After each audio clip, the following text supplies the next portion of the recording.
أينما كنا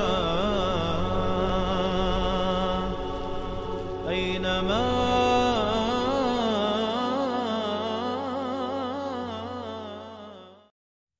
بسم الله والحمد لله والصلاة والسلام على رسول الله أما بعد السلام عليكم ورحمة الله وبركاته.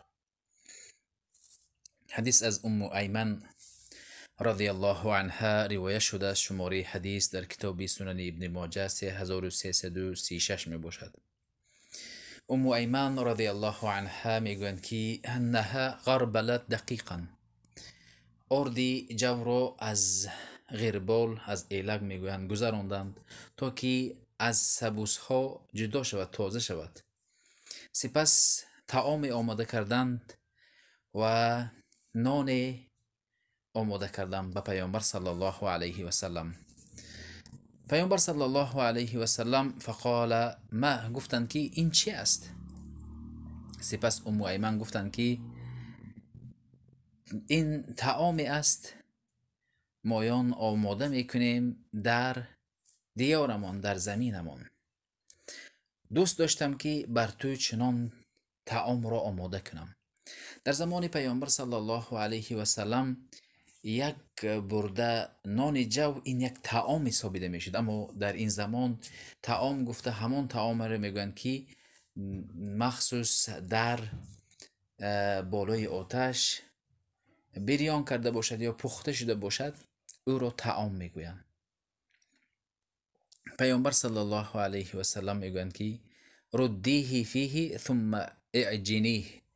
پس گفتند که تو این خمیری که کردی او را با سبوسش را تازه کردی،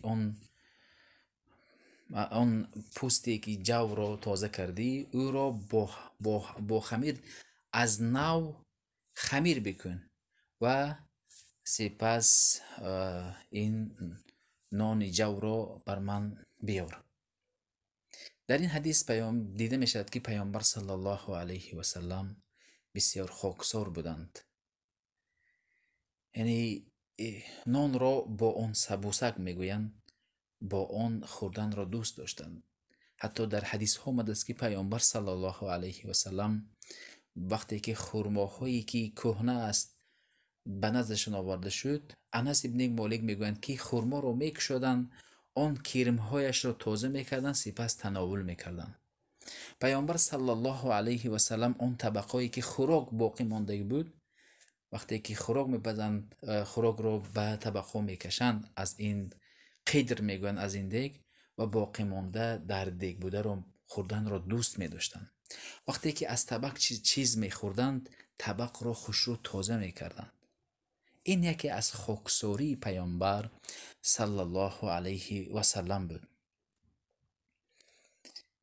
ما باید مثل پیامبر صلی الله علیه و سلم خاکسار باشیم و هر چیزی که بر ما آماده شد او را خرسندانه، خوشبختانه تناول بکنیم. این بود شرح مختصر که این حدیث. السلام علیکم و رحمت الله و برکاته.